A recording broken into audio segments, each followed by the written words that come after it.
27 साल का एक लड़का जो दिखने में थोड़ा सांवला और हट्टा कट्टा था, कभी रास्ते को तो कभी मनन को घूर रहा था।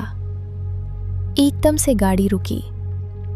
उसके पीछे की 2 गाड़ियां भी धड़ाम से रुक गईं। अंश ने दरवाजा खोला और मनन को बाहर निकाला। पीछे की गाड़ियों के आदमी भी उतरकर वहां आ गए। अंश थोड़ा गुस्से में बोला, निकल तू अब बाहर। कब से तेरा ड्रामा देख रहा हूं। जब से निकले हैं तब से तेरा सड़ा हुआ धुआं बंद ही नहीं हो रहा। मनन उसकी तरफ बिना देखे कार के सहारे लगते हुए बोला, क्या प्रॉब्लम है? मैंने क्या कर दिया यार? अंश उसे गाड़ी से हटाते हुए बोला, अब तू पैदल ही आना, हम जा रहे हैं। अंश गाड़ी में बैठा। उसने अपने आदमियों को भी गाड़ी में बैठने को कहा, लेकिन जब कोई नहीं बैठा तो अंश जोर से चिल्लाया, अरे बैठो गाड़ी में। सब लोग मनन को ही देख रहे थे। मनन हैरानी से बोला, तू मुझे यहां अकेला छोड़कर जाएगा? मुंह तोड़ दूंगा तेरा। अंश हंसते हुए बोला, क्यों, डर लग रहा है बच्चे को जिससे पूरी दुनिया डरती है?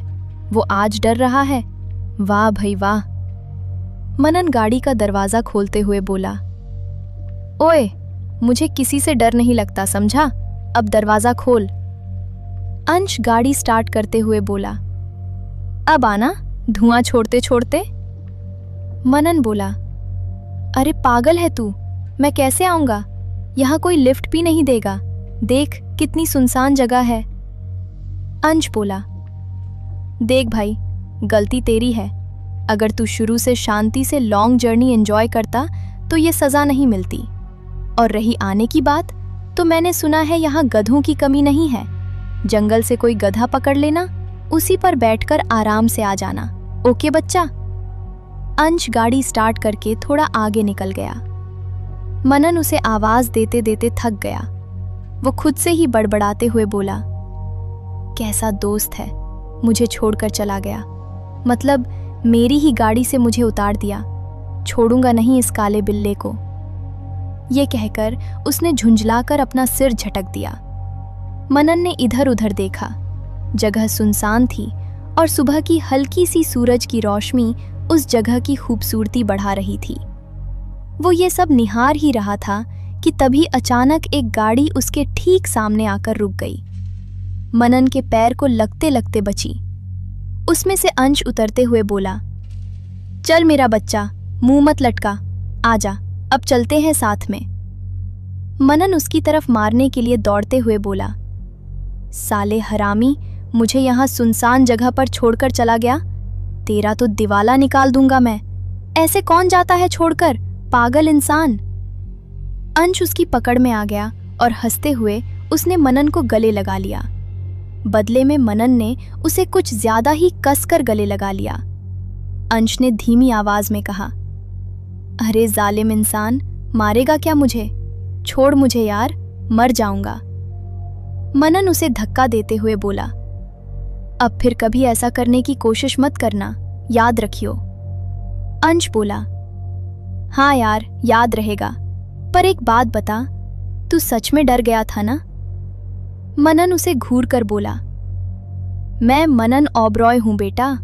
जब तू निक्कर में घूमता था ना, तब से ये दुनिया मुझसे डरती है। ये मनन ओबरॉय किसी से नहीं डरता, समझा? फिर थोड़ा रुक कर बोला, बस एक चीज से डर लगता है। अंश ने पूछा, और वो चीज कौन सी? मनन बोला, तुझे खोने से। अंश उसकी तरफ देखता रह गया। मनन उसे उदास नजरों से देख रहा था। अंश उसे गले लगा लिया और मनन ने भी उसे कसकर गले लगा लिया। कुछ पल तक दोनों वैसे ही खड़े रहे। कोई भी उन्हें देखकर कह सकता था कि दोनों में कितना गहरा प्यार है। उनके आदमी भी उन्हें मुस्कुरा कर देखने लगे। अंश बोला, तुझे छोड़कर कहाँ जाना है भाई मुझे? मैं हमेशा तेरे साथ हूँ। मैंने तो बस छोटा सा मजाक किया था, तू तो इमोशनल हो गया मेरा बच्चा। मनन ने उसके सीने में सिर छिपाते हुए कहा, तेरे सिवा कोई नहीं है मेरा, इसलिए ये डर हमेशा रहेगा। तू मेरी जान है, मैं तुझसे अलग नहीं हो सकता। ये देखकर अंश की आंखों में भी आंसू आ गए। बाकी लोग भी भावुक हो गए। उन्हें पता था कि मनन के लिए अंश कितने मायने रखता है। करीब 20 मिनट तक चारों तरफ सन्नाटा पसरा रहा। तभी उनके आदमियों में से एक आगे आया। उसका नाम रवि था। रवि बोला, भाई अगर ये सब हो गया हो तो चले, देर हो रही है। यहाँ सुभाष जी सेठ मदनलाल के घर पहुंच गए और उन्होंने दरवाजा खटखटाया। सेठ अंदर से, कौन है इतनी सुबह सुबह? लोगों को भी चैन नहीं है, न खुद सोते हैं न दूसरों को सोने देते हैं। सुभाष जी दरवाजा पीटते हुए, सेठ जी मैं हूं सुभाष, दरवाजा खोलिए। सेठ जी ने दरवाजा खोला। सेठ, अरे क्या हुआ सुभाष, इतनी सुबह सुबह क्या बात है? आओ अंदर। दोनों अंदर चले गए। क्या हुआ सुभाष, इतने परेशान क्यों हो? सुभाष जी, सेठ जी आपने मेरी आज तक बहुत मदद की है, वो मैं कभी नहीं भूलूंगा। पर आज मैं बहुत बड़ी समस्या में हूं। आज भी एक एहसान कर दीजिए, मैं आपका सदा कर्जदार रहूंगा। सेठ बरखुरदार, मैं तुम्हारी मदद करने के लिए तैयार हूं, पर पैसों के अलावा कुछ भी कहो। सुभाष जी की आशा जैसे निराशा में बदल गई। सुभाष जी, सेठ जी पैसों के सिलसिले में ही यहां आना पड़ा। बहुत आस लेकर आया हूं, हमारी मदद कीजिए सेठ जी। सेठ, देखो सुभाष, पहले ही तुम मुझसे 5 लाख रुपए ले चुके हो और अभी तक लौटाए नहीं हैं। मैं ये नहीं कहता कि तुम नहीं लौटाओगे, पर स्थिति को समझो। अभी मेरे पास बिल्कुल पैसे नहीं हैं। हाँ, चाहो तो मैं कोई और मदद कर सकता हूं। सुभाष जी चुप हो गए और गहरी सोच में डूब गए। सेठ, एक काम कर सकता हूं, मैं अपने किसी रिश्तेदार से तुम्हें पैसे दिलवा सकता हूं। यह सुनकर सुभाष जी को जैसे उम्मीद की किरण दिखाई दी। सेठ, तुम 10 बजे आ जाना। सुभाष जी, धन्यवाद सेठ जी, अगर इस बार आपने मेरी मदद कर दी तो मैं आपका पैसा 2 गुना ब्याज के साथ लौटा दूंगा। सेठ, पहले मुद्दल तो लौटा दो बरखुरदार, फिर ब्याज की बात करेंगे कि तुम्हारा कितना निकलता है। सुभाष जी ने सिर हिलाया और अपने घर वापस आ गए। सुबह के 7:30 बज चुके थे। सुभाष जी थके हारे कदमों से घर में दाखिल हुए। घर में पैर रखते ही उनका चेहरा गुस्से से लाल हो गया। सुभाष जी, रानी जी, रानी जी वहां आईं। रानी जी, क्या हुआ जी, आप इतने गुस्से में क्यों हैं?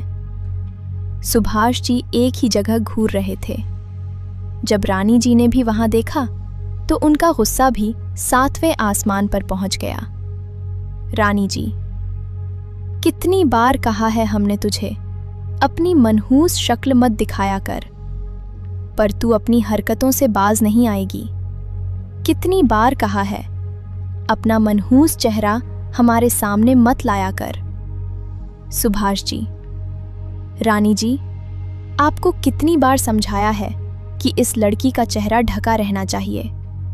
पूरी सुबह खराब कर दी इसने। इतना कहकर सुभाष जी वहां से चले गए। रानी जी उस लड़की पर बरस पड़ी। वो लड़की सिर्फ सिर झुकाकर चुपचाप सब सुनती रही। रानी जी, अपनी शक्ल हमें मत दिखाया कर, वरना इस घर से निकाल दूंगी, समझी? रानी जी ने उसका दुपट्टा छीनकर उसके मुंह पर फेंक दिया। लड़की ने चुपचाप दुपट्टे से अपना चेहरा ढक लिया और किचन की तरफ चली गई। रानी जी, करमजली, मनहूस कहीं की, पता नहीं पिछले जन्म में क्या पाप किए थे जो ये हमारे गले पड़ गई। रानी जी पैर पटकते हुए वहां से चली गईं।